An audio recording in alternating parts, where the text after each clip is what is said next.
प्रिय भक्तगण, भामिनी, बच्चे बच्चियाँ, बाल गोपाल एवं सत्संग सुनने के लिए आए हुए सत्संग प्रेमियों, सुने, समझें तथा विचार करें।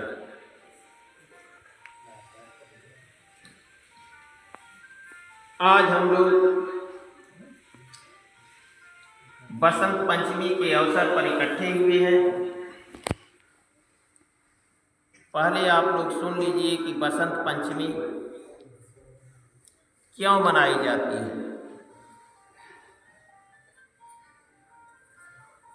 बसंत पंचमी का त्यौहार इसलिए मनाया जाता है, पहला कारण है आज के दिन भगवान शिव की पूजा जो लोग करते हैं, उस भगवान शिव का आज तिलोत्सव हुआ था, यानी तिलक हुआ।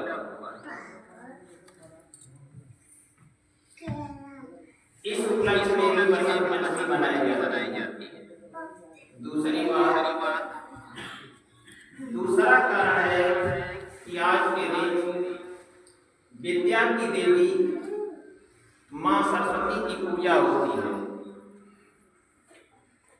तो सरस्वती की पूजा इसलिए की जाती है कि आज ही के दिन माँ सरस्वती का प्राकट्य हुआ था।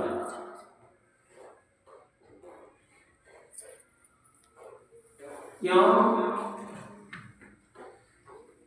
जब सतपुरुष ने ब्रह्मा को आदेश दिया, ड्यूटी लगाई कि ब्रह्मा जी आपको सृष्टि करना है, तो ब्रह्मा जब सृष्टि का निर्माण शुरू किए,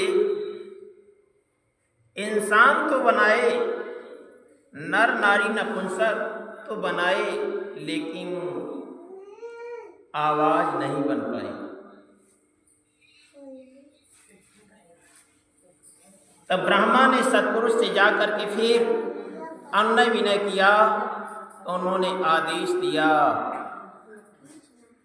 कि ब्रह्मा एक शक्ति की रचना करो। उन्होंने कहा कि कैसे? अपने कमंडल के जल से पृथ्वी पर छींटा मारो, जिससे सरस्वती नाम की एक शक्ति उत्पन्न होंगी। उन्हें ही विद्या की देवी कहा जाएगा। जब माँ सरस्वती प्राकट्य हुई तो इंसान को बोलने की कला आ गई, संगीत कला आ गई, चिड़िया चहचहाने लगी, नदी कलरव करने लगी, घोड़ा हिनहिनाने लगे, इंसान गाने और बजाने लगे।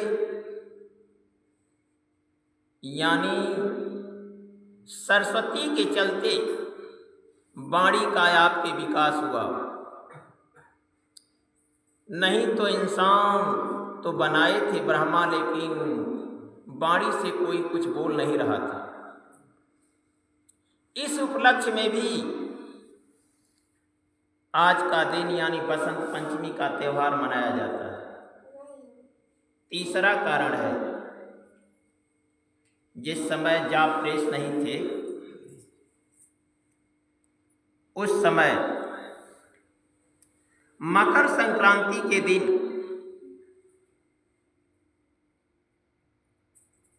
को लोग खिचड़ी के रूप में मनाते थे।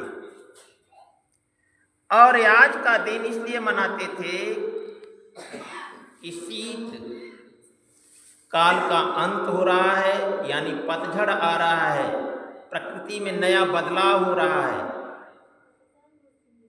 और ग्रीष्म काल का आज से ही यानी बसंत ऋतु का प्रारंभ हो रहा है। खेतों में हरियाली, सरसों के फूल खिलने लगते हैं बसंत ऋतु से। इसलिए बसंत ऋतु का त्यौहार इस कारण भी मनाया जाता है। अब हम लोग इकट्ठा हुए हैं बसंत पंचमी के अवसर पर, तो सुनिए कि आज का सत्संग क्या है। आज का सत्संग है कि संत समान और नहीं पूजा, यानी बिना संत के कुछ होने वाला नहीं है, इसलिए संत के समान कोई पूजा नहीं है। कैसे? सुनिए, दुनिया राम राम भजती है, लेकिन राम किसको भज रहे हैं? सुनिए, भगवान राम। मोबाइल स्विच ऑफ कर लीजिए आप।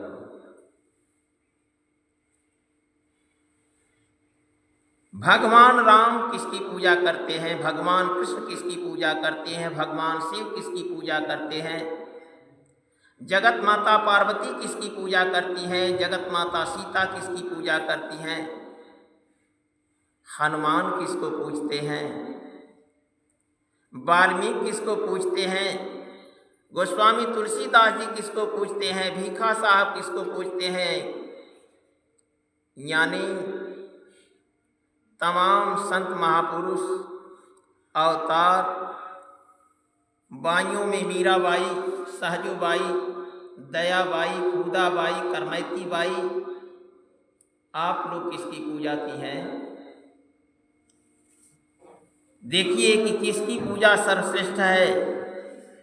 आप सभी लोग किसकी पूजा किए हैं? भगवान राम भामिनी सेवरी के आश्रम पर पहुंचे हुए हैं। भामिनी सेवरी जी भी गुरु भक्त हैं और भगवान राम भी गुरु भक्त हैं, इसलिए सेवरी जी को भामिनी कह रहे हैं राम। भामिनी माने होता है भक्तिनी, यानी गुरु भक्ति करने वाली हैं। मतंग ऋषि शरीर छोड़ चुके हैं, सेवरी जी आश्रम पर मतंग ऋषि के रह रही हैं।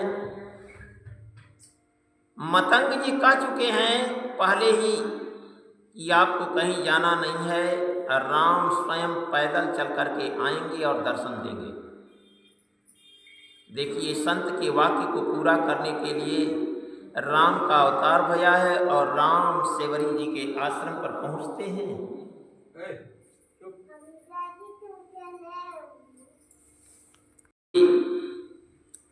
पूछ रही हैं। पहले सेवरी जी जब पहुंचते हैं राम तो कंद फूल बेर लाती हैं और उनको खिलाती हैं। इसके बाद बैठने के लिए कहती हैं, तब कहती हैं कि मैं नारियों में अधम, वो भी स्वरूप से कुरूप,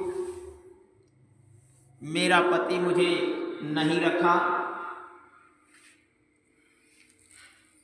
गुरु जी की कृपा से अभी तक प्राण रखी हूँ, नहीं तो मैं प्राण रखने के लायक भी नहीं थी। हमारे पूज्य स्वामी जी यानी श्री श्री 1008 श्री स्वामी कबीर जी महाराज अपनी भजन में गाते थे कि पापी पिया लिया के छोड़ लाए बीचे बानावा, सरनवा में जाई के करे।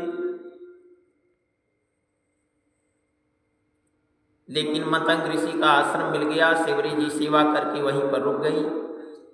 सेवा का फल देखिए, राम दर्शन करने के लिए, दर्शन देने के लिए गए हैं। यानी भक्ति में अर्थात गुरु भक्ति में इतनी बड़ी ताकत है कि भगवान को बोला नहीं थी, वरना क्या जरूरत थी राम को सेवरी की जूठ बैर खाने की। भगवान राम से सेवरी जी अपने को अधम बन रही हैं। राम क्या कहते हैं कि भामिनी, इस दुनिया में कोई मेरा नातेदार है तो जो गुरु भक्ति करता है वही, उसी से मेरा नाता है और किसी से मेरा नाता नहीं है। रामचरितमानस में अरण्य कांड में चौपाई लिखी गई है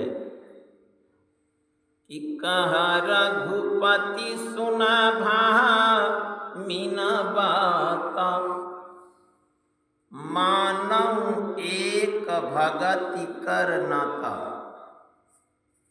कहते हैं कि हे भामिनी, इस दुनिया में कोई मेरा नातेदार है तो जो गुरु भक्ति करता है उसी से मेरा नाता है और किसी से मेरा नाता नहीं। कहा रघुपति सुना भामिन बाता, अमाना हूँ एक भगति करनाता। जाति पाति कुल धर्म बढ़ाई, अधन बल पूरा जना गुना चतुराई। भगतिहीन नर सोहाई कैसा, बिनु जल बारिद देखिया जैसा। भगवान राम भामिनी सेवरी से कहते हैं कि जात में बड़ा हो, धन में बड़ा हो, बल में बड़ा हो, उसे विद्वान हो, जात में उसका मान जान करने वाले ज़्यादा हों, समाज में उसका स्तर हो, लेकिन यदि गुरु भक्ति नहीं करता है, भक्ति से हीन है, तो अब मुझे कैसा लगता है कि जैसे काला बादल उठा और पानी न बरसा, वैसा ही लगता है, यानी भयावह। भगवान राम कह रहे हैं। और जो भक्ति करता है, भगतिवंतयति नीचौ प्राणी, यदि जो भक्ति करता है, चाहे वह जात में सबसे छोटी जात का हो, लेकिन मोहि प्राण प्रिय असीमा बानी, वह मुझे मेरे प्राणों से प्रिय है। भगवान राम कह रहे हैं। सेवरी ये प्रश्न करती हैं भगवान राम से कि प्रभु भक्ति किसकी करनी होगी। सुनिए राम जी क्या कहते हैं। दुनिया राम राम भजती है, लेकिन राम किसकी भजन करने के लिए कह रहे हैं, किसकी भक्ति करने के लिए कह रहे हैं अपने श्रीमुख से। प्रथम भगति संतन कर संगा, भक्ति की पहली सीढ़ी है संतों का संग। भगवान राम कह रहे हैं कि संतों का संग करना है। इंसान पत्थर का संग कर रहा है, पेड़ का संग कर रहा है, तीर्थ में जल का संग कर रहा है, यानी जड़ वस्तु का संग कर रहा है। और भगवान राम चेतन के लिए कह रहे हैं, संत का संग करने के लिए। प्रथम भगति संतन कर संगा। अब बताइए कि आप राम को कहते हैं कि हम राम के पुजारी हैं, तो राम को मानते हैं। राम को वही मानता है जो राम के श्रीमुख से निकली हुई वाणी का पालन करता है, वही राम का भक्त है, नहीं तो राम का भक्त नहीं। भगवान राम कहते हैं कि प्रथम भगति संतन कर संग, दूसरी रति मम कथा प्रसंग। भक्ति की पहली सीढ़ी है संतों का संग। जब तक संत का संग नहीं होगा, जब तक सत्संग नहीं सुनेंगे, जब तक संत की सेवा नहीं करेंगे, संत का ध्यान नहीं करेंगे, संत की पूजा नहीं करेंगे, तब तक आप राम को नहीं पाएंगे। राम का दर्शन नहीं होगा आपको। जब संत का संग होगा तो राम कहते हैं कि तब मेरा हाल मालूम होगा कि मैं कौन हूं। दूसरी रति मम कथा प्रसंगा, और भक्ति की दूसरी सीढ़ी है कि मेरे कथा प्रसंग में प्रेम करना। संत बताएंगे, यानी कहने का भाव यह है कि जो दूध में से घी निकाला है वह बताएगा कि दूध के अंदर घी है। जो पृथ्वी में से पानी निकाला है वह बताएगा कि पृथ्वी के अंदर पानी है। जो मेहंदी में से रंग निकाला है वह बताएगा कि मेहंदी के अंदर रंग है। नहीं, मेहंदी को चीर देंगे तो रंग दिखाई देगा।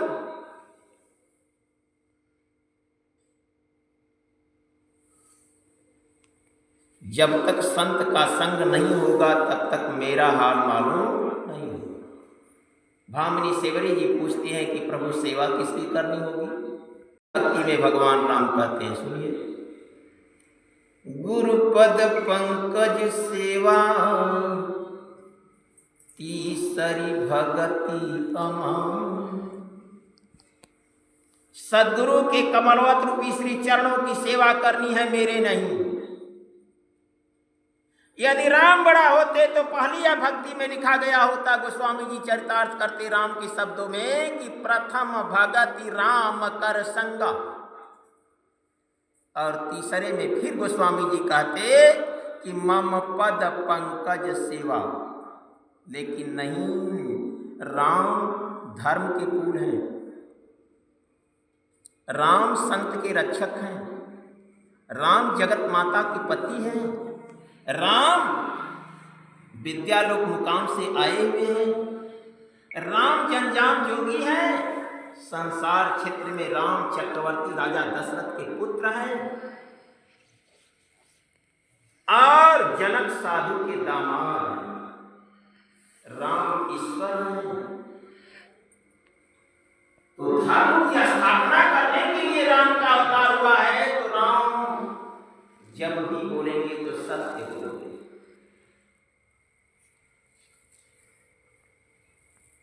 राम कह रहे हैं कि गुरुपद पंकज सेवा तीसरी भगति अमान।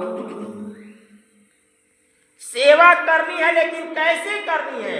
भाव छिपा हुआ है। अमान, मान रहित होकर के सेवा करनी है। यहाँ सभी लोगों को मान चाहिए कि हमारा सम्मान हो,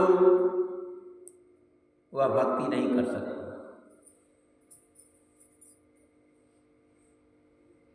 वह गुरु भक्ति नहीं कर सकता जिसे मान की जरूरत है। हनुमान बनना होगा, यानी मान का हनन करना होगा, तब भक्ति मिलेगी। यानी कहने का भाव है कि छोटा बनना होगा।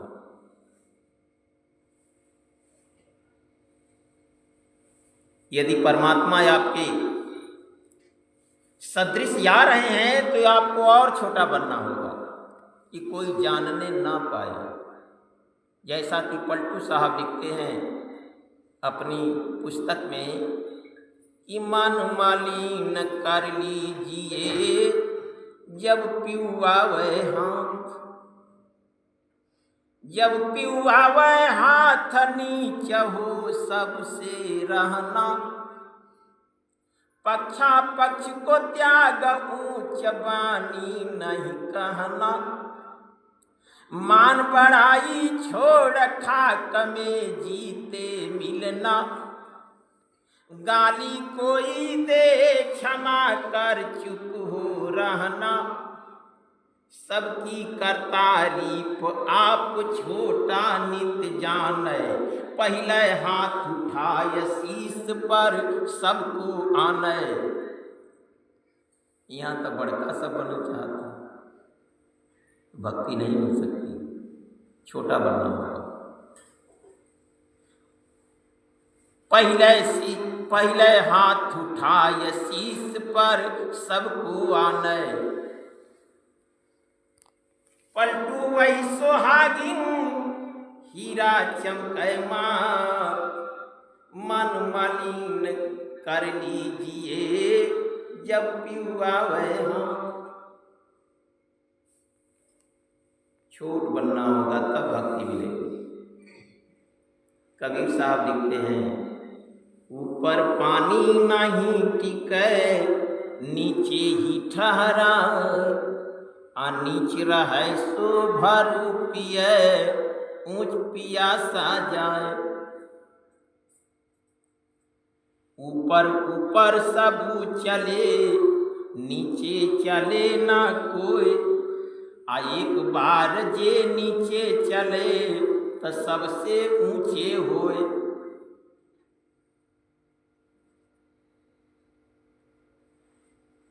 यानी मान बड़ाई कुकरी धर्म राय की खाड़, आ दीन लकुटिया दिवसम प्रगट चरण दिखाए। दीन बन करके रहना होगा, मान में नहीं मिलेगा, हनुमान बनना होगा।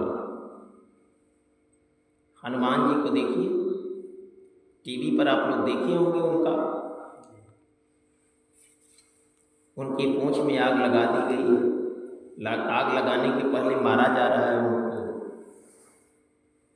उनको बांध करके जब मेघनाद ले जाता है तो हनुमान जी रावण से कहते हैं कि राजा न हो, छुड़ा दो। रावण कहता क्या है कि तुम ही बाग उजाड़ दिए, डालियां तोड़ दिए, हमारे सैनिकों को, हमारे पुत्र को भी मार डाले। हनुमान जी क्या उत्तर देते हैं कि जिन मोहि मारा तिन मोहि मारा, जो मुझे मारा मैं उसे मारा, मैं पहले गलती तेहि पर बांधे तनय तुम्हारा। अब तुम्हारा लड़का विशेष कर रहा है, मुझे बांध करके लाया। तब मोहि न बांधे कई है लाजा, करम चाहा हूँ प्रभु निज कर काजा। मुझे बांधने की लज्जा नहीं है, मैं अपने प्रभु का कार्य करना चाहता हूं और करके जाऊंगा, मुझे बांधने की लज्जा। गुरुभक्ति है। देखिए हनुमान जी भी गुरुभक्त हैं। हनुमान चालीसा में लिखा गया है, श्री गुरु चरण सरोज रज। यदि गुरुभक्त नहीं होते तो पहले क्यों लिखा जाता? निज मन मुकुर सुधार, बरनऊ रघुबर बिमल जस, जो दायक फल चार। मन रूपी दर्पण कैसे साफ होता है? सदगुरु भगवान के कमलोत रूपी श्री चरणों की धूल से साफ होता है। उनके चरणों में जो लिपटी हुई धूल है उससे साफ।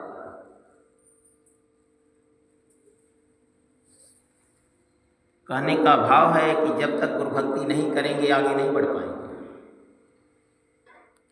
भगवान राम चौथी भक्ति की बात क्या कर रहे हैं? भगति मम गुण गण, करई कपट तजी गाम। राम कहते हैं कि चौथी भक्ति यह है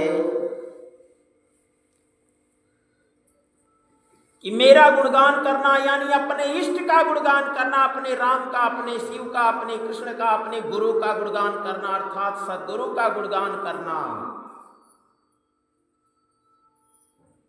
छल रहित होकर के गुणगान करना होगा। थोड़ा सा बगल हो जाए।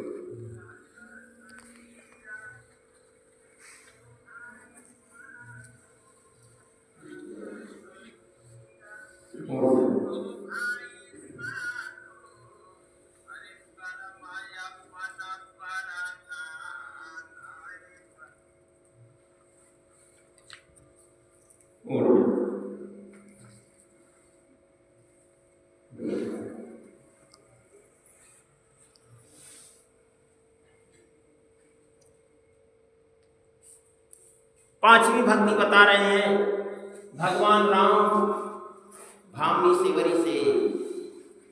मंत्र जाप मम दृढ़ विश्वासा। विचार कर लीजिए।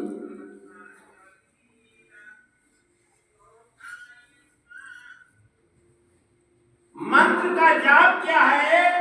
सदगुरु के ऊपर दृढ़ विश्वास का होना। जब तक गुरु के ऊपर आपका विश्वास नहीं होगा तब तक आप भजन नहीं कर सकते। मंत्र जाप मम दृढ़ विश्वास, पंचम भजन सुवेद प्रकाशा।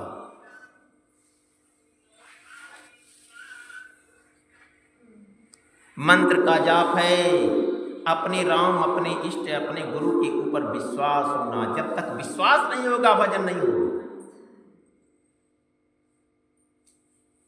छठवीं भक्ति क्या है सुनिए।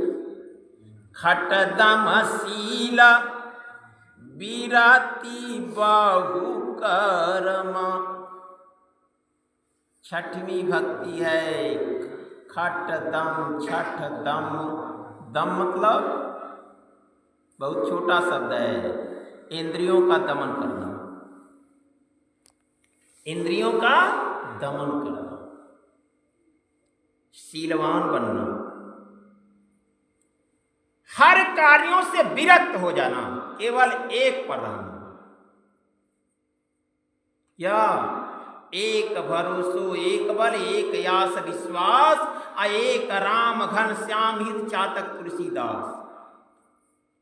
यानी जैसी जो मूल को शाखा पत्र यघाय, पूजा गुरु की कीजिए सब पूजा जेहि माय। सभी पूजाएं गुरु के अंदर निहित है। खटदम शीला विरति बहु कर्मा। रहना कहाँ होगा? सब कुछ छोड़ करके निरंतर सज्जन धर्म। सज्जन वही सदगुरु है। निरंतर लगातार सदगुरु के द्वारा बताए हुए कर्मों में लवलीन रहना होगा। सदगुरु का ध्यान करना होगा, सदगुरु की सेवा करनी होगी, सदगुरु द्वारा प्रदत्त नाम का स्मरण करना होगा, सदगुरु के आए हुए भक्तों की भी सेवा करनी होगी। अब आप लोगों के अंदर ये भी भाव आ सकता है कि सदगुरु के भक्तों की सेवा करने से क्या मिलेगा? सभी उन्हीं के पुत्र हैं। जितने भक्त आए हुए हैं सदगुरु के ही पुत्र हैं। इस पर हमारे परम पूज्य स्वामी जी मुझसे एक बार कह रहे थे, गुरु पूर्णिमा का त्यौहार था और त्यौहार का बिहान था। सभी भक्त अपने अपने घर चले गए थे। 5-6 भक्त थे, भंडारा बन रहा था। स्वामी जी ने मुझे इशारा से बुलाया।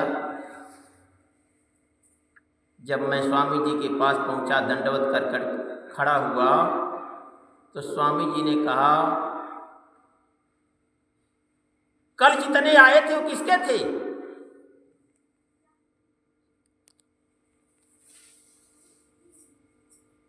मैं एकदम चुपचाप खड़ा था, कुछ नहीं बोल पाया।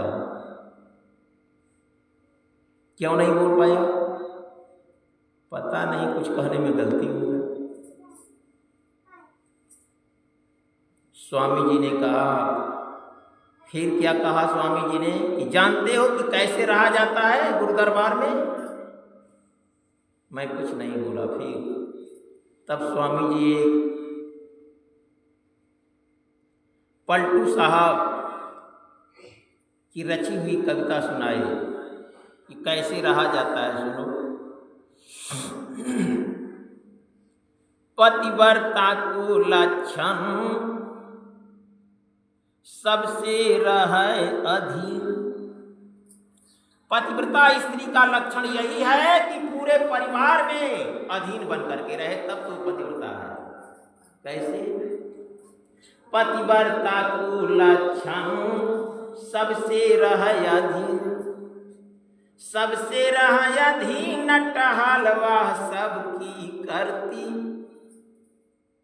छोटे से लेके बड़े तक की सबकी टहल करती है। सबसे रहे अधीन टहलवा सबकी करती। सास ससुर और भसुर ननद देवर से डरती। सबका पोषण करे सबन की सेज बिछावे, सबको ले सुताय पास तब पीऊ के जावे, सुतय पीऊ के पास सबन को राखे राजी। पूरे परिवार को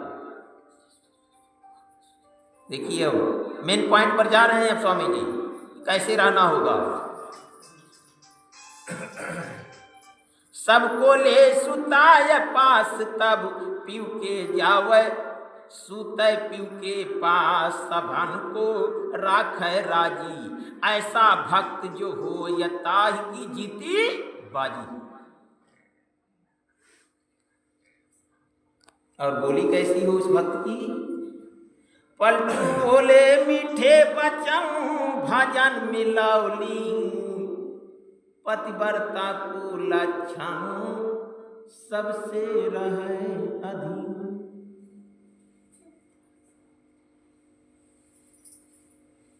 फिर स्वामी जी ने कहा कि जाओ। मैं दंडवत किया और फिर जिधर भंडारा बन रहा था उधर चला गया। यानी कहने का भाव है कि छोटे से लेके बड़े तक सबका सहन करना होगा, सबकी टहलुआ बनना होगा, सबको सुता करके खिला करके पिला करके अस्थाई करके तब फिर अपने पिया के पास यानी अपने गुरु के पास, यानी क्या गुरु के सिंहासन पर जाकर के सोना है पास का मतलब नहीं, गुरु के कमलोत रूपी श्री चरणों को अपने विद्या के हृदय में ध्यान करते हुए यानी उनके चरणों को दबाते हुए सोना है।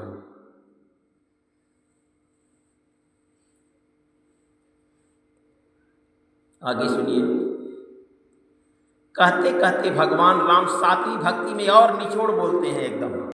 देखिए राम बड़ा है कि गुरु, स्वयं राम अपने श्री मुख से कह रहे हैं। फिर सातवां समा मोहि माया जागा देख, लेकिन मोते अधिक संत करी लिख। कहते हैं कि पूरे संसार में पूरे जगत में मुझे देखा है, लेकिन हमसे अधिक अपने संत, अपने गुरु, अपने राम, अपने इष्ट, अपने सदगुरु को माना और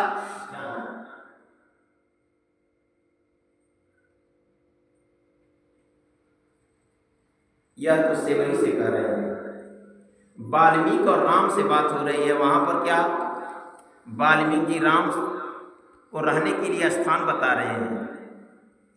कहते कहते यह कह देते हैं कि हे राम, तुम हत्या या अधिक का गुराही जिया जानी। तुमसे अधिक जो अपने गुरु को जानता है और मानता है, सकल भाव सेवा ही सनमानी, संपूर्ण भाव से सेवा करता है। तिनके या हृदय सदाना तवरूरे, बसहु सदा रघुनंदन पूरे अधूरे नहीं। उनके हृदय में तुम्हें निवास करना होगा और पूर्ण रूप से अधूरे रूप से निवास नहीं करना होगा। तो हृदय होगा तो चेतन प्राणी में होगा कि पत्थर में होगा। राम को रहने के लिए स्थान बताए हृदय में, तो हृदय होगा तो ऐसे प्राणी में होगा। चाहे कोढ़ी हो, लंगड़ा हो, अंधा हो, बहिरा हो, पुरुष हो, नपुंसक हो, स्त्री हो, इसमें हृदय पाया जाता है, पाया जाता है। और ऐसे प्राणी से आपका वैर है और निर्जीव सत्ता से आपका प्रेम। भगवान कैसे खुश होंगे? आठवीं भक्ति कहते हैं, राम सुनिए कि आठौं जथाला भसंतोषा। भक्ति की आठवीं सीढ़ी है, जो कुछ मिल जाए उसी में संतोष करना, जितना लाभ मिले उसी में संतोष करके रहना। कि मेरा इतना ही प्रारब्ध था, उतने में ही काम बन जाए तो उसको फिर क्या कमी है। आठं यथा लाभ संतोषा सपने नहीं देखा पर दोषा। सपने में भी किसी के दोष का ख्याल नहीं करना। यहाँ रोज दोषवा देखल जाता सबका, फलाने ये करना, ढकाने ये करना, यही करना। तो भजन हो रही है। जिसकी निंदा जो करता है उसका आधा पाप उसके सर पर लगता है। पाप धोने की सबसे अच्छी मशीन है निंदा। यदि आप अपना पाप धोना चाहते हैं तो अपनी निंदा अपने मुख से शेयर करें, आपका पाप अपने आप धुल जाएगा। यदि दूसरे की निंदा करते हैं तो उसका आधा पाप आपके सर पर आएगा। सबसे अच्छी साबुन है निंदा। पर निंदा सम अघन गरीसा। दूसरे की निंदा के समान कोई पाप नहीं है। आठं यथा लाभ संतोषा सपने नहीं देखाई पर दोषा। सपने में भी किसी के दोष को नहीं देखना है। जागने की बात छोड़ दीजिए। नवम सरल सब सन छलहीना। नौवीं भक्ति है कि सबसे सरल भाव से रहें, छलहीन होकर के रहें, छल किसी के साथ न करें। मम अधीन ही हर्ष नदीना, यानी अपने गुरु के अधीन हो जाए, अपने इष्ट के अधीन हो जाए।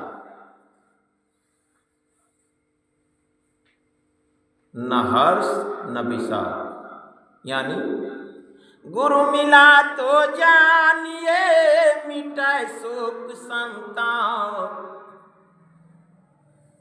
गुरु मिला तो जानिए मिटाए शोक संताप।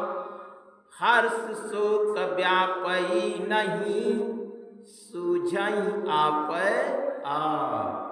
जो करता है उसे सूझता है, जो नहीं करता है गुरु भक्ति को क्या जाने कि इसमें कौन सा रस है। जो इस रास्ते पर चलता है वह जानता है कि इसमें कौन सा रस है। जिस दिन चलना प्रारंभ हो जाएगा आपका, जिस दिन आपके आंखों से अश्रुपात होने लगेगा,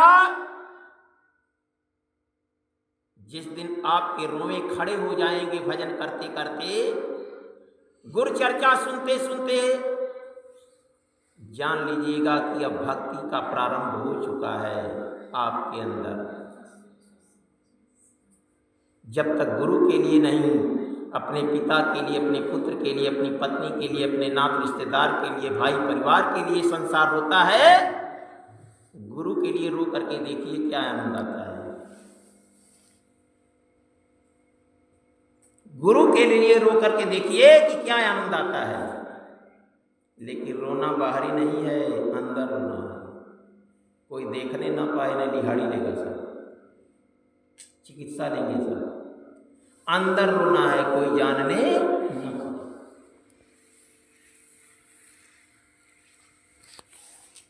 भगवत प्राप्ति का रास्ता बहुत सरल है, संत सेवा। नींद लगा तो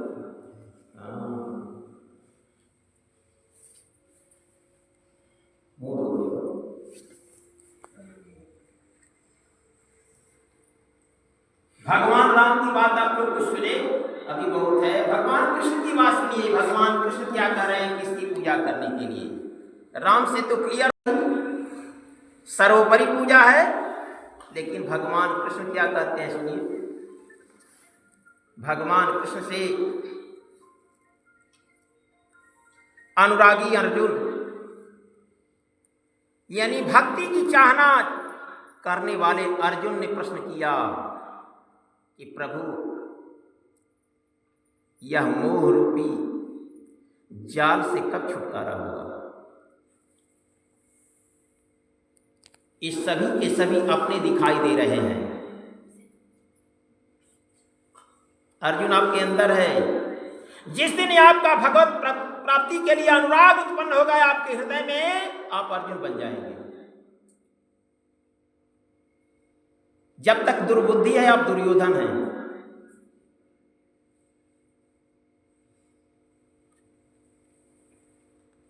जब तक आपके अंदर द्वैत भाव है तब तक आप द्रोणाचार्य हैं।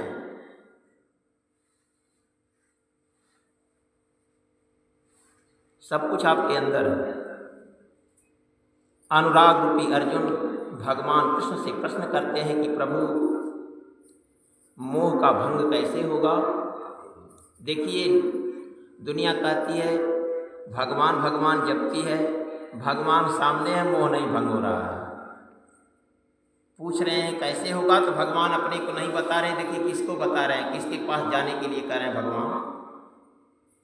तद्विधि प्रणिपातेन परिप्रश्नेन सेवया उपदेशन्ति ते ज्ञानम ज्ञानी नस्तत्वदर्शिना। हे अर्जुन, उस तत्वदर्शी पुरुष के पास दीन बन के जाओ, साष्टांग दंडवत कर, तन मन धन सब अर्पण कर। तुम्हारी सेवा से जब प्रसन्न होगा तब तुझे ब्रह्म विद्या का उपदेश देगा। तब तुम सारे शत्रुओं को जीत करके, कौन शत्रु हैं? काम, क्रोध, लोभ, मोह, ईर्ष्या, अहंकार। गंगा में स्नान के लिए काम का नाश हो जाए, संगम में नहाइले काम का नाश होई, क्रोध का नाश होगा।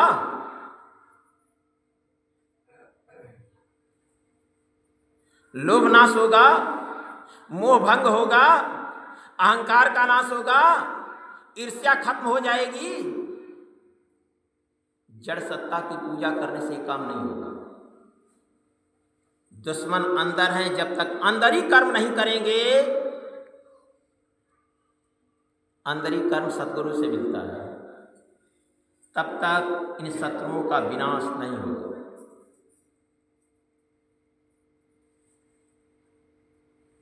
भगवान कृष्ण कहते हैं कि हे अर्जुन, उस तत्वदर्शी ब्रह्मज्ञानी के पास दीन बन के जाओ, साष्टांग दंडवत कर, तन मन धन सब अर्पण कर। तुम्हारी सेवा से जब प्रसन्न होगा तब तुझे ब्रह्म विद्या का उपदेश देगा। तब तुम सारे शत्रुओं को जीत करके देश का सम्राट बन जाओगे। ज्ञान ज्ञानियों से होता है, अपने मन का ज्ञानी बनना, स्वप्न देखना है।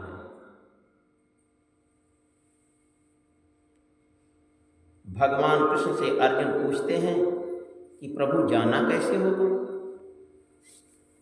किस भाव से जाना होगा।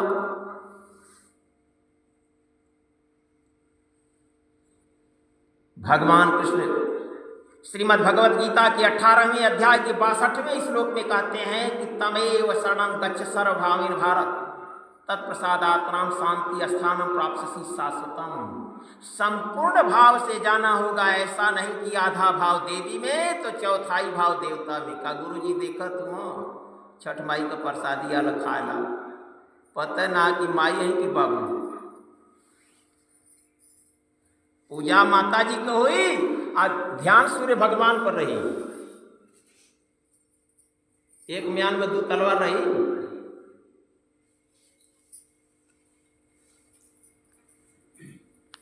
एक मंदिर 10 देवता क्यों कर बसे बाजार। हृदय एक मंदिर है जिसमें केवल एक को बैठाना उचित है। एक से जहां 2 हुए, एक का कुर्सी है, वह प्रधानमंत्री का 2 जने कैसे बैठे हैं? एक को हटाना होगा।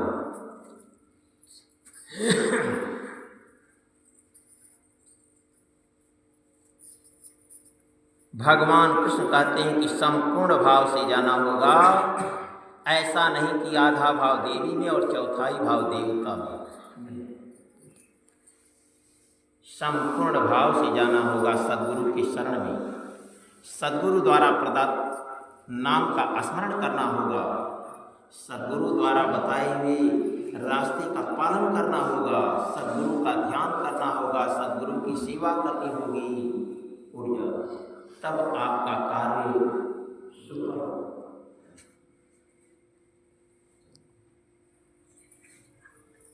भगवान कृष्ण अर्जुन को समझा रहे हैं भगवान कृष्ण से उद्धव से बात हो रही है। देखिए उद्धव जी पूछते हैं कि प्रभु, उद्धव निराकार ब्रह्म के उपासक हैं। उद्धव जी भगवान कृष्ण से पूछते हैं कि प्रभु, आप संतों से बहुत ज्यादा प्रेम करते हैं, क्या कारण है? भगवान कृष्ण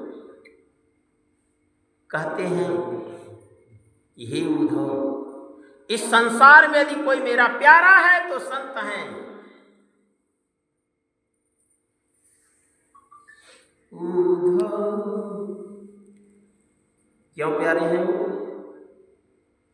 मुझे संत सदा अति प्यारे।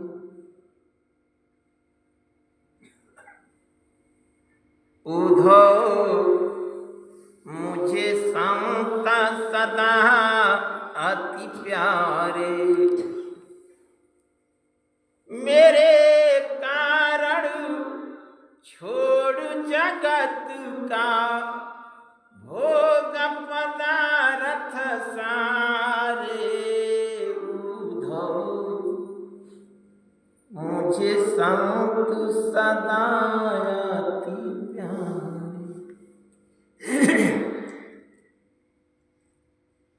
निस्दिन ध्यान धरै हृदय में, सब घर काज बिसारे। उद्धव मुझे संत सदा अति प्यारे। और क्या कहते हैं भगवान कृष्ण उद्धव से कि मैं संतों के पीछे जाऊं। भगवान संत के पीछे पीछे जाते हैं, आगे नहीं।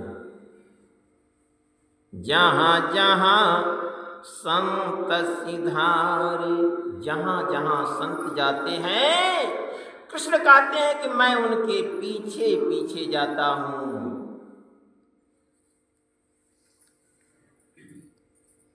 और जाता हूं तो करता क्या हूं कि चरना रजनी जायंगा लगाऊं। उनके कमलवत रूपी श्री चरणों की धूल अपने शरीर में पोतता हूं। शोधूंगा उस चरणों की धूल से अपने माथे का अभिषेक करता हूं, शुद्ध करता हूं अपनी शरीर को। उद्धव मुझे संत सदा अति प्यारे। तीसरी लाइन में क्या कहते हैं एकदम भगवान कृष्ण, हे उद्धव सुन लो, संत मिले तब मैं मिल जाऊं। जब तक संत से भेंट नहीं होगी मुझे कोई पा नहीं सकता। संत मिले तब दशरथ मैं मिल जाऊं। संत न हमसे न्यारी। संत मिले तब मैं मिल जाऊं। संत न हमसे न्यारे। लेकिन बिनु सत्संग, बिना संत के संग से मुझसे भेंट नहीं होगी। बिनु सत्संग मुझे नहीं पावे, कोटि जतन कर हारे। उद्धव मुझे संत सदा अति प्यारे। ब्रह्मानंद संत जन पल में सब भवबंधन टारे। यानी संत समान और नहीं पूजा। भगवान कृष्ण के कहने का भी यही भाव है कि संत की पूजा के समान कोई पूजा नहीं।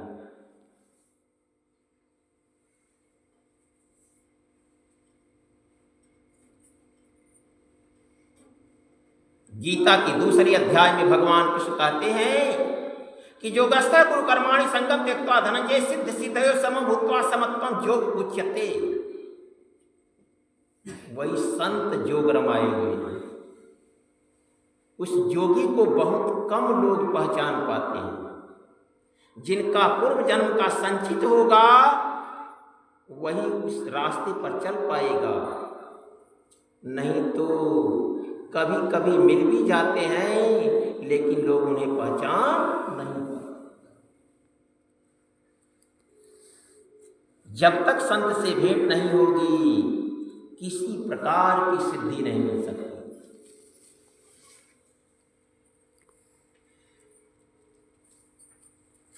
आगे सुनिए पलटू साहब क्या कहते हैं। राम का मिलना सहज है, संत का मिलना दूर। पलटू संत के मिले बिन, नाम से परे न फूल। चिल्लाते रह जाएंगे हरे रामा रामा रामा हरे हरे, सीता राम राधे श्याम कुछ भी चिल्लाएंगे काम नहीं होगा। क्यों? बिन देखे बिन दरस परस के नाम लिए का होई। अरे धन धन कहे धनी जब होते निर्धन रहत न कोई। पलटू साहब कहते हैं कि राम का मिलना तो सहज है लेकिन संत का मिलना दुर्लभ है। पलटू संत के मिले बिन नाम से परे न। हमारे परम पूज्य स्वामी श्री श्री 1008 श्री स्वामी कबीर जी महाराज परमहंस आश्रम यानी कुटी पंक्ति पर ज्ञान गंगा की भक्ति धारा बहाए हुए थे। आप क्या कहते हैं, आप क्या लिखते हैं अपनी पुस्तक में कि कली में सिर्फ सत्संगति मुसाफिर मोक्ष दाता है। इस कलयुग में यदि कोई मोक्ष का प्रदाता है तो संत। कली में सिर्फ सत्संगति मुसाफिर मोक्ष दाता है। तीर्थ स्नान करने से त्वचा तन की सफाई है, लेकिन बिना सतगुरु चरण जल के न मन का मैल जाता है। जब तक सतगुरु के कमलों रूपी श्री चरणों का चरणामृत पान नहीं करेंगे तब तक मन का मैला दूर नहीं होगा।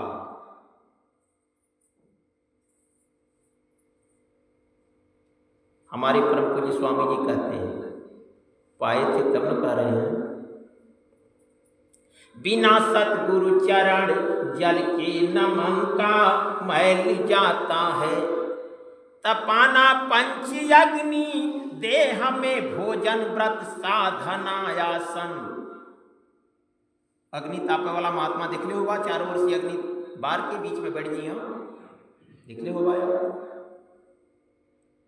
देखिए लिखते क्या है, शास्त्र क्या कह रहा है कि तपाना पंच अग्नि देह में भोजन का त्याग कर दिया, व्रत करिया, साधना करिया, आसन लगा के बैठ जाइया। देखिए शास्त्र क्या कह रहा है, देखिए सुनिए। तपाना पंच अग्नि देह में भोजन व्रत साधना आसन। सभी खट कर्म है अटपट नहीं प्रभु को सुहाता है। यह खट कर्म है या प्रभु को अच्छा नहीं लगता है। रामचरितमानस में मिला लीजिए। भगवान राम के श्रीमुख से निकली हुई वाणी अयोध्या वासियों से कहते हैं, राम कि कहु भगति पथा कहवा न प्रयासा। अजुगा नाम खाजा पाता पा उपवासा। कहो ना भक्ति करने में कौन मेहनत है, दूसरे का आशा करना है, न जप करना है, न तप करना है, न यज्ञ करना है, न फलहार रहना है, न उपास रहना है। अरो यज्ञ फल लो। रामचरितमानस का पाठो होई, कथा भी रामचरितमानस का सुनावल जाई। भगवान राम एक ये, और राम जो कह रहे हैं वो करने के लिए आप तैयार नहीं, और कहते हैं कि हम राम के भक्त हैं। राम ही का वाक्य है। गोस्वामी जी राम के ही शब्दों में चरितार्थ किए हैं, दूसरे जगह लिखे हैं गोस्वामी जी। क्या नहीं ज्ञान एक आधार राम गुण गान। कलयुग में जो जग ज्ञान कुछ नहीं, एक आधार है क्या, सदगुरु द्वारा प्रदत्त नाम का स्मरण, ध्यान, सदगुरु की सेवा, सदगुरु की पूजा। एक आधार अपने राम का गुणगान करना, राम गुण गाना।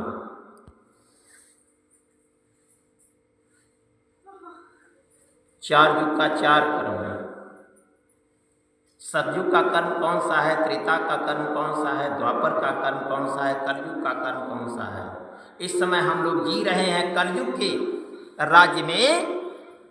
अब बताइए आप लोग कि जिस राजा के राज में आप रहते हैं उस राजा वाली आप नहीं करेंगे तो वह राजा आपको रहने देगा? नहीं रहने देगा। सतयुग का कर्म है कृतयुग सब जोगिया विज्ञानी, कर हरि ध्यान तरई भव प्राणी। ये सतयुग का कर्म है। जिस समय इंसान की आयु 1,00,000 वर्ष थी उस समय का एक कर्म है। उस समय मूलाधार चक्र से कहानी शुरू होती थी, इस समय विहंगम मार्ग है, आज्ञा चक्र से शुरू होती है।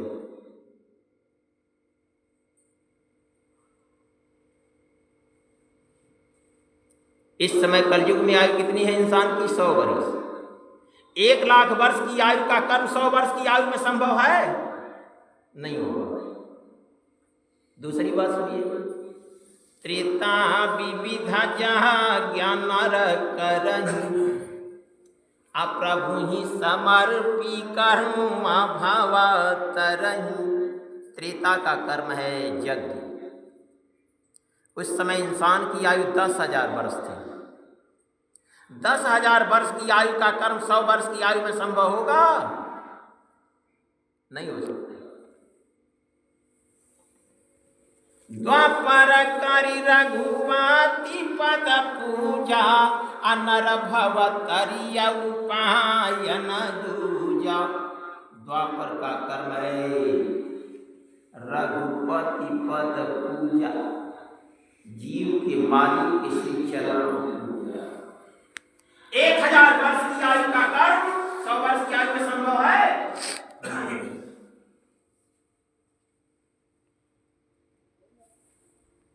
100 वर्ष की आयु का कर्म का युग कौन सा है?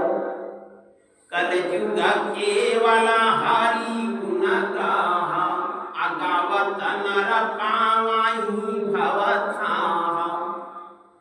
सद्गुरु के गुणों का गुणगान करना। कलयुग जोग जहाँ नहीं ज्ञान, एक आधार राम गुण गाना। एक आधार है अपने राम के गुणों का गुणगान करना, जो जग ज्ञान कुछ संभव नहीं है। कलिक एक पुनीत प्रतापा, अमानस पुण्य होई नहीं पापा। सबसे पुनीत प्रताप कलयुग का क्या है कि मानसिक कर्म का केवल पुण्य ही पुण्य होता है, पाप नहीं होता। ये मानसिक कर्म आपको मिला है। जानते हैं कि बाहर से बाहरी सत्संग है, अंदरी सत्संग कुछ और है। और जब तक अंदरी सत्संग नहीं होगा तब तक ये आप पूर्ण नहीं होंगे। अंदर ही सत्संग कहाँ करना होता है जानते हैं? हमारे परम पूज्य स्वामी जी लिखते हैं कि सत्संग कर मुसाफिर, अरे सत्संग कर मुसाफिर त्रिवेणी के तीर में, सत्संग है तुम्हारे निर्मल शरीर में, आपके शरीर के अंदर है, वहां संग करना है। संत का संग करना है लेकिन वहां करना है, आपके अंदर है।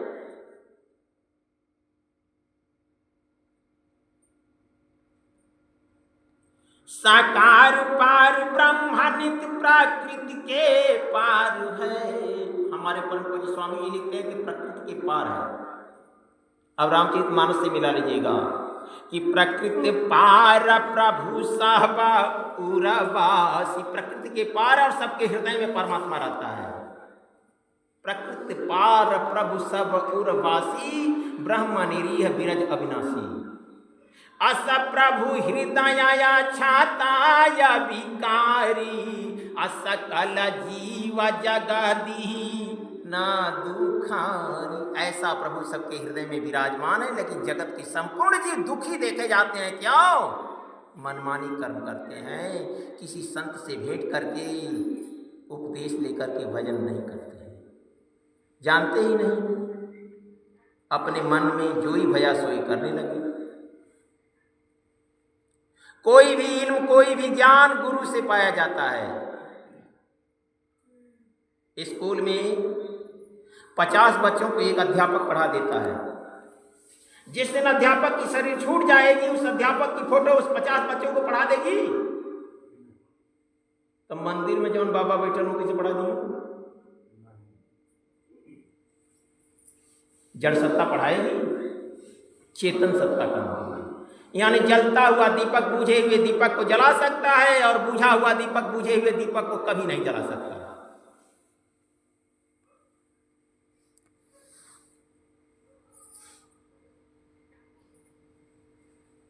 राम प्रकृति पार प्रभु सब उर्वासी, ब्रह्म निरीज बिरज अविनाशी। वही हमारे परम पूज्य स्वामी जी लिखते हैं कि साकार पार ब्रह्म नित्य प्रकृति के पार है। अरे सूरत उलट कर देख ले मन के मंदिर में, नहीं है यकीन, यदि हमारी बात पर यकीन नहीं है तो किसी कामिल से पूछ ले।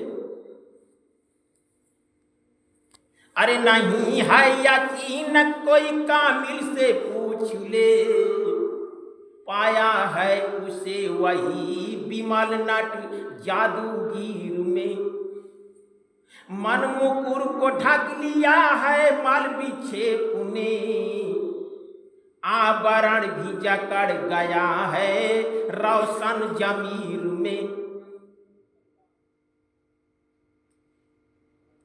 गुरु चरण रज अंज कर दृग को सुधार ले, अब बसता है पास सर्वदा नाम धनी फकीर में। जो नाम का धनी है उस फकीर के अंदर बसता है, जिसके पास नाम धन है। नाम लिया तो सब लिया, लिया वेद का भेद, अब बिना नाम नर के पड़ा जानत चारों वेद। 4 18 9 पढ़े खट पड़ी खोया मूल, असुरत शब्द चिन्हे बिना ज्यों पंछी चंडूल। 4 18 9 की सुनिए छह की बात, कबीरा भक्ति नाम धनी कर लीजिए दिन रात।